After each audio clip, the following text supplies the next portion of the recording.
ปิดแน่นเทง่ายถุงไหนก็จัดการได้เปิดถุงทีไรต้องคอยกลัวหกกลัวชื้นหรือปิดไม่สนิททำของเสียคุณภาพซีนปิดปากถุงตัวนี้ช่วยแก้ปัญหาได้ผลิตจากพลาสติกเกรดอาหารหนาทนทานใช้งานกับอาหารได้โดยตรง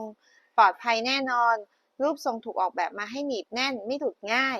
จะเป็นผงเมล็ดของเหลวหรืออาหารสัตว์ก็ใช้ได้หมดที่สำคัญคือมีฝาเปิดปิดในตัวไม่ต้องถอดคลิปให้ยุ่งยากเวลาใช้ก็แค่หมุนเปิดเทเสร็จปิดกลับจบทำความสะอาดง่ายและใช้ซ้ำได้หลายครั้งประหยัดและใช้งานได้จริงทุกวันถูกใจกดดูรีวิวสั่งซื้อที่ตะกร้าได้เลยค่ะ